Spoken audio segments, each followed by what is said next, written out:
আল জাজিরায় তার আরেকটা সাক্ষাৎকার প্রচারিত হয়েছে। অনেকেরই চোখে পড়েছে সেটা নিয়ে বিস্তারিতভাবে কথা বলবো, কিন্তু তার মধ্যে তিনি কিছু কথা বলেছেন নির্বাচন নিয়ে। আমি ধারণা করি যেটা আমাদের এই রাজনৈতিক অ্যাটমসফিয়ারে এটা খুব সিরিয়াস ডিবেট ইনিশিয়েট করবে। এটা শুধু রাজনৈতিক দলগুলো না, এটা আসলে যারা রাজনীতি নিয়ে খোঁজ খবর রাখেন, যারা দেশকে নিয়ে ভাবেন, যারা পলিটিক্যালি কনসিয়াস, প্রত্যেকের মধ্যেই এটা নিয়ে বিতর্ক হতে পারে। মোটামুটি নিশ্চিত যে আন্তর্জাতিক গণমাধ্যম আল জাজিরাকে দেওয়া আমাদের প্রধান উপদেষ্টার সাক্ষাৎকারটি যারা দেখেছেন অথবা পড়েছেন তারা প্রথমে খানিকটা ধাক্কা খেয়েছেন, আটকে উঠেছেন। আল জাজিরা একটা সাক্ষাৎকার দিয়ে ডক্টর ইউনূস বলেছেন তার 4 বছর ক্ষমতা থাকার একটা সম্ভাবনা রয়েছে, তার বক্তব্যে এমনটা বোঝা গিয়েছে। তো ডক্টর ইউনূসের এই বক্তব্যে বিএনপি হতাশ হয়েছে। তো ডক্টর ইউনূসের এই বক্তব্য বিএনপি কেন হতাশ হলো আলোচনা করব। এর আগে ডক্টর ইউনূসের বক্তব্য নিয়ে দুইটা বিশ্লেষণ শুনবো। ডক্টর ইউনূস কি আসলে জাতির সাথে গাদ্দারি করছেন কিনা তিনি ক্ষমতা নেওয়ার পর। সরকারের 100 দিন পূর্তি উপলক্ষে ডক্টর ইউনূস জাতির উদ্দেশ্যে ভাষণ দিয়েছেন, যেটা আমরা আমাদের দেশি চ্যানেলগুলোতে দেখেছি। এর মধ্যে একই দিন আল জাজিরায় তার আরেকটা সাক্ষাৎকার প্রচারিত হয়েছে। অনেকেরই চোখে পড়েছে সেটা নিয়ে বিস্তারিতভাবে কথা বলবো, কিন্তু তার মধ্যে তিনি কিছু কথা বলেছেন নির্বাচন নিয়ে। আমি ধারণা করি যেটা আমাদের এই রাজনৈতিক অ্যাটমসফিয়ারে এটা খুব সিরিয়াস ডিবেট ইনিশিয়েট করবে। এটা শুধু রাজনৈতিক দলগুলো না, এটা আসলে যারা রাজনীতি নিয়ে খোঁজ খবর রাখেন, যারা দেশকে নিয়ে ভাবেন, যারা পলিটিক্যালি কনসিয়াস, প্রত্যেকের মধ্যেই এটা নিয়ে বিতর্ক হতে পারে। প্রথমে বলে রাখা ভালো, উনি খুব ডিসাইসিভ কিছু বলেছেন তা না। তিনি যা বলেছেন এক ধরনের অস্পষ্টতা আছে, আবার কিছু ইঙ্গিতও আছে বলে আমি মনে করি। ইংরেজিতে যে কথাটা আছে রিডিং বিটুইন দ্য লাইন্স, এটা রিডিং বিটুইন দ্য লাইন্স একটু দেখলে আমার কাছে মনে হয় যে এর মধ্যে কিছু কিছু চিন্তা প্রধান উপদেষ্টার আমাদের সামনে এসে হাজির হয়েছে। বিশেষ করে এই সরকারের আয়ু এবং নির্বাচন নিয়ে, এমনকি সংবিধান নিয়েও তার একটা মন্তব্য আছে এখানে, যেটাও কগনিজেন্সে নেওয়া দরকার। আর ওই সাক্ষাৎকারে আরও খুব গুরুত্বপূর্ণ কিছু কথা আছে, যেটা নিয়ে আমি আলাদাভাবে একটা ভিডিও করব।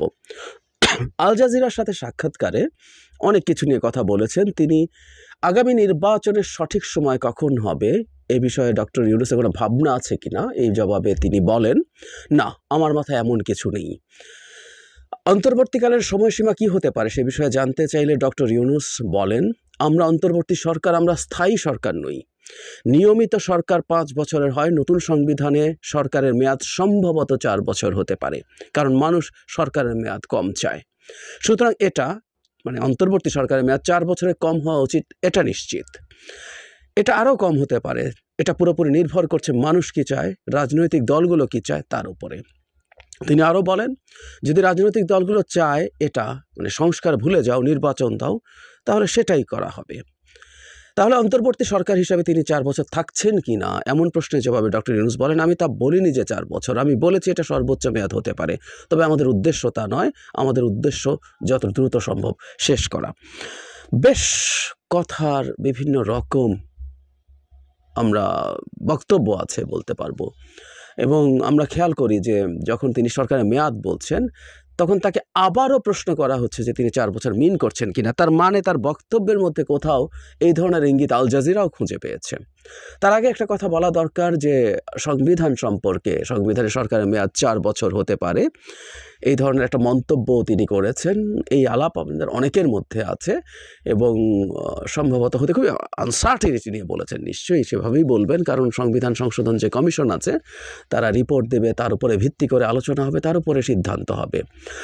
এখন এই বক্তব্যটাকে আমরা কিভাবে দেখব? তিনি কি আসলে তার সরকারের মেয়াদ সম্পর্কে কোনো কথা বলেছেন বা নিদেন পক্ষে কোনো ইঙ্গিত দিয়েছেন? আমার কাছে মনে হয় কিছু ইঙ্গিত আছে। যেমন তিনি যেভাবেই বলুন না কেন খুবই অস্পষ্টভাবে বলছেন, কিন্তু বলছেন আমরা অন্তর্বর্তীকালীন সরকার, আমরা স্থায়ী সরকার নই। তারপরে বলছেন যে যেহেতু 4 বছর হবে এটা বলছেন, সুতরাং অন্তর্বর্তী সরকারের মেয়াদ 4 বছরের কম হওয়া উচিত, এটা নিশ্চিত, এটা আরও কম হতে পারে। তবে তিনি যোগ করছেন এটা সবসময় নির্ভর করবে রাজনৈতিক দলগুলো কি চায় তার উপরে। আবার এটাও তিনি যোগ করছেন তারা যদি সংস্কার বাতিল করে দিতে চায় তাহলে তিনি খুব দ্রুত নির্বাচন হয়ে যাবে সংস্কার বাদ দিয়ে। আবারও যখন জিজ্ঞেস করা হয়েছিল তিনি বলেছেন, আমি তা বলিনি যে 4 বছর, তিনি বলছেন এটা সর্বোচ্চ মেয়াদ হতে পারে। এই যে সর্বোচ্চ মেয়াদ হতে পারে, তার মানে সরকারের মধ্যে কোথাও 4 বছর থাকার চিন্তা আছে। এটা খুব স্পষ্ট এবং অন্তত প্রধান উপদেষ্টার মাথায় আছে এবং তিনি সেই রকম কথা আল জাজিরাকে পাবলিকলি বলেছেন, মানে এটা তিনি চাইছেন যে এই আলোচনাটা আমাদের সমাজে আসুক, তাই আলোচনা আমাদের করা দরকার আছে। সর্বোচ্চ মেয়াদ 4 বছর, তার মানে সরকার 4 বছর পর্যন্ত থাকতে চাইতে পারেন।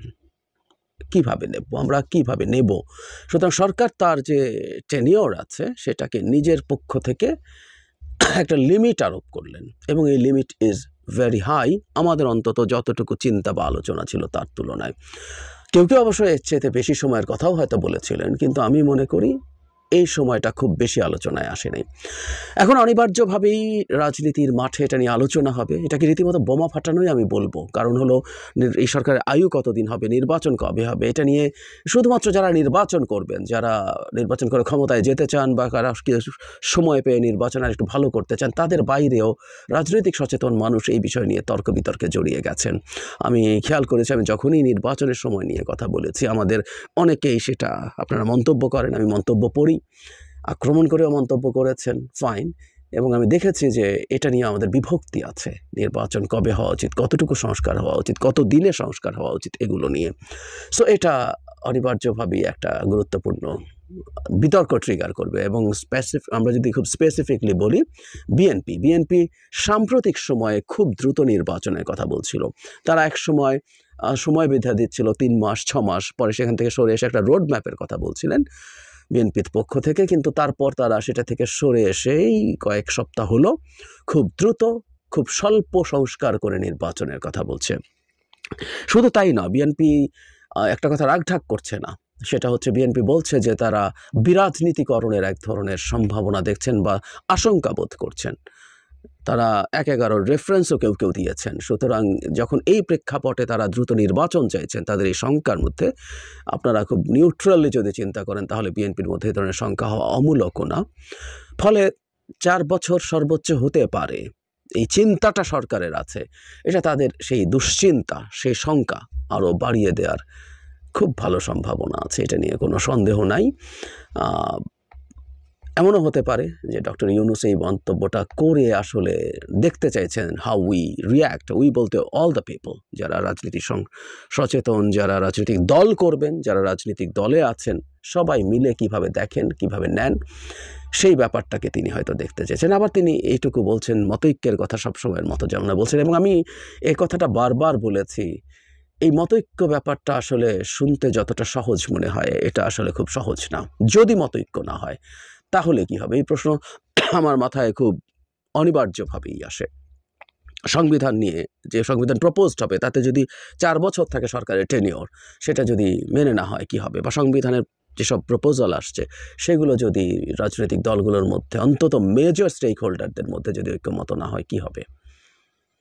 খুবই গুরুত্বপূর্ণ প্রশ্ন, এবং আমি আস্তে আস্তে আমাদের পলিটিক্যাল ভবিষ্যতে আমি ক্রাইসিসের সম্ভাবনা দেখছি।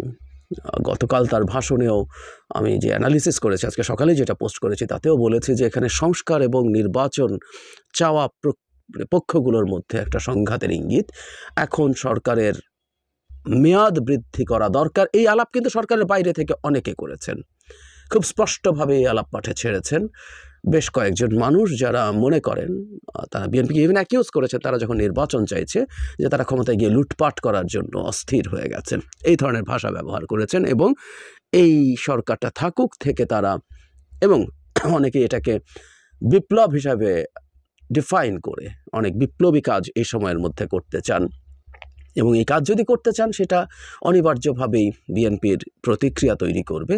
কারণ কি করতে চান, কিভাবে করতে চান, দেশটার সংবিধান পাল্টে কোন জায়গায় নিয়ে যেতে চান, এগুলো বিভিন্ন রকম দল এবং শক্তির মধ্যে, বিশেষ করে বিএনপির মধ্যে সংকট তৈরি করবে।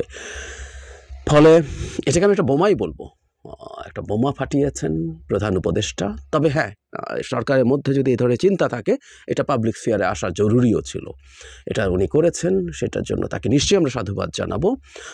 এবং জানুয়ারির পর আসলে আমরা বুঝতে পারবো কি পরিমাণ সংস্কার করা যাবে। ইনফ্যাক্ট উনি ওটার ভিত্তিতে এই কথাগুলো বলেছেন বলেই আমরা ধারণা করব, কারণ সবগুলো দল মিলে যদি একমত হয় যে আমরা এই সরকারের অধীনেই এতগুলো সংস্কার করতে চাই, এগুলো করে আমরা তারপর নির্বাচনে যেতে চাই, এখন 4 বছর ধরে কি সংস্কার করতে চায়, আস্তে আস্তে আমরা মনে হয় সেগুলো স্পষ্ট হবে, এবং সেগুলো স্পষ্ট হওয়ার পরেই বুঝবো 4 বছর সময় লাগবে কিনা। আমি আবারও বলছি, ডক্টর ইউনূস বলেননি উনি 4 বছর থাকছেন, ওটা বলছেন সর্বোচ্চ মেয়াদ ওটা হতে পারে।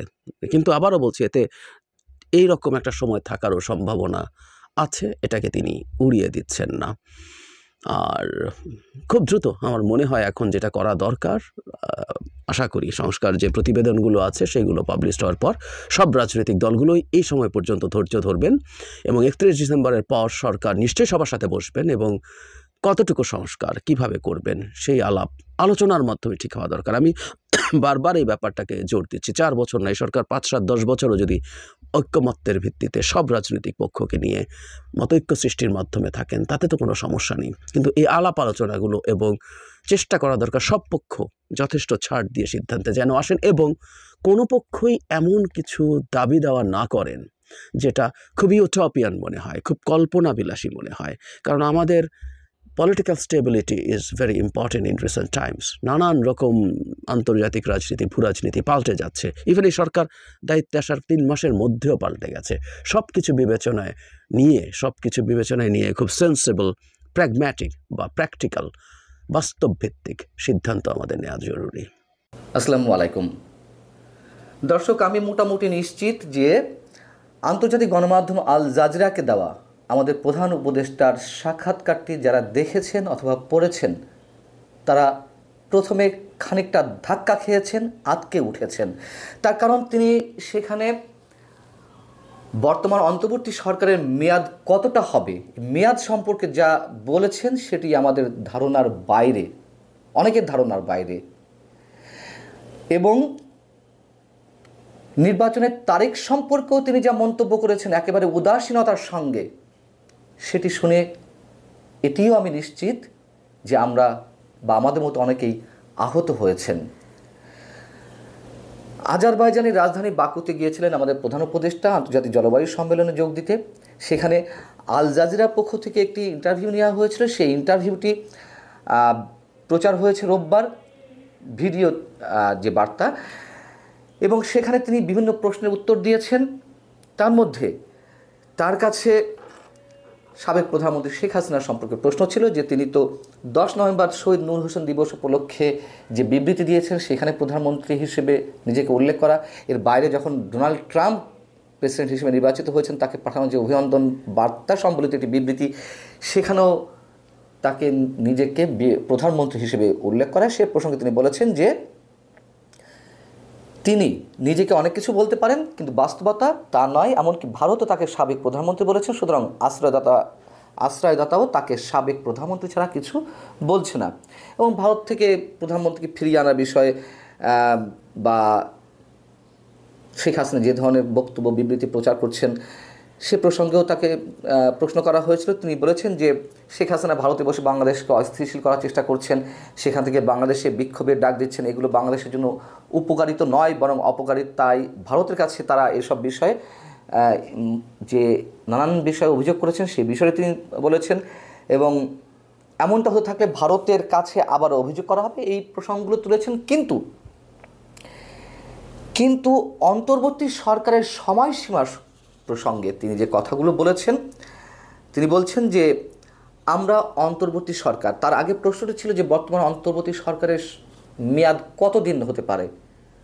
আমাদের প্রধান উপদেষ্টা ডক্টর মোহাম্মদ ইউনূস বলেছেন যে স্থায়ী সরকার তো আমরা নই, আর নিয়মিত সরকারের মেয়াদ যেহেতু 5 বছর, আর সংবিধান সংস্কারের মাধ্যমে যে বিষয়গুলো অন্তর্ভুক্ত হতে যাচ্ছে তাতে প্রতিটি সরকারের মেয়াদ হবে 4 বছর।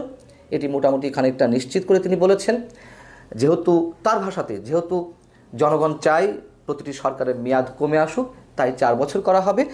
আর যেহেতু একটা নির্বাচিত সরকারের মেয়াদ 4 বছর যদি হয়ে থাকে তাহলে অন্তর্বর্তী সরকারের মেয়াদ তার চেয়ে কিছুটা কম হবে, 4 বছর তার হবে না। তার মানে কি, আমরা পুরোপুরি ইঙ্গিত পাচ্ছি যে বর্তমান সরকার 4 বছর ক্ষমতায় থাকবে এমন একটি মানসিকতা তাদের রয়েছে।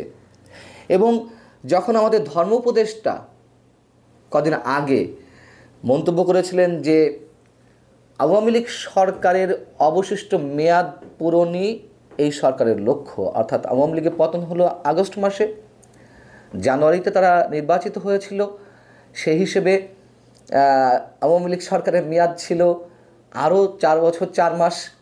এটি নিয়ে তুমুল সমালোচনা তৈরি হয়েছিল। আমার কাছে মনে হচ্ছে যে ধর্ম উপদেষ্টা তাহলে সেদিন যা বলেছে, একেবারে কোনো প্রকার ইঙ্গিত না পেয়ে, কোনো ধরনের আলাপ আলোচনা ছাড়া এই মন্তব্যটি সম্ভবত তখন করেননি। নিশ্চয়ই তিনি জেনে শুনে বা পুরো সরকারের উপদেষ্টা পরিষদে যারা রয়েছে তাদের মধ্যে আকার ইঙ্গিত কিংবা আলোচনার ভিত্তিতে তিনি এই ধারণা নিয়েই মন্তব্যটি করেছিলেন। এবং তার আগে আইন উপদেষ্টা বলেছিলেন যে 1.5 বছরের মধ্যে নির্বাচন হতে পারে 2025 সালের মধ্যে। সেটির কাউন্টার দিয়েই ধর্ম উপদেষ্টা এই কথাগুলো বলেছিলেন। এখন দেখছি যে তার কথার সুরেই আমাদের প্রধান উপদেষ্টা এই কথাগুলো বললেন। কেন বললেন?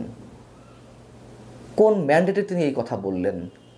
এই প্রশ্নগুলো এখন জোরালো সহকারে উঠবে নিশ্চিতভাবে। এবং একই সঙ্গে তার কাছে প্রশ্ন করা হয়েছিল আমাদের প্রধান উপদেষ্টার কাছে যে আগামী নির্বাচনের সঠিক সময়সীমা কেমন হতে পারে, এ সম্পর্কে আপনার মন্তব্য কী? সেক্ষেত্রে তিনি বলেছেন, এ বিষয়ে আমার মাথায় আপাতত কিছু নেই। এটি কোনো কথা? গণঅভ্যুত্থানের মাধ্যমে সৃষ্ট এই সরকারের মেয়াদ এরই মধ্যে 3 মাস পূর্ণ হয়েছে, 3 মাসে বেশি, 3.5 মাস।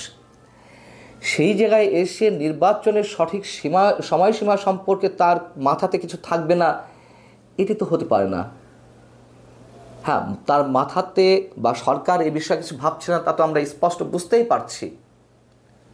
কালক্ষেপণ করা হচ্ছে বিভিন্ন অজুহাতে। সংস্কারকে সামনে নিয়ে আসা হয়েছে অজুহাত হিসাবে, সংবিধানকে সামনে নিয়ে আসা হয়েছে অজুহাত হিসাবে। যেহেতু এই সরকার অনেক প্রলম্বিত করতে চায় নির্বাচনের সময়সীমাটাকে, সেই জায়গা থেকে যেই স্পষ্ট বক্তব্য আমাদের প্রধান উপদেষ্টার মুখ থেকে পেলাম, সেটি অবশ্যই অশনি সংকেত।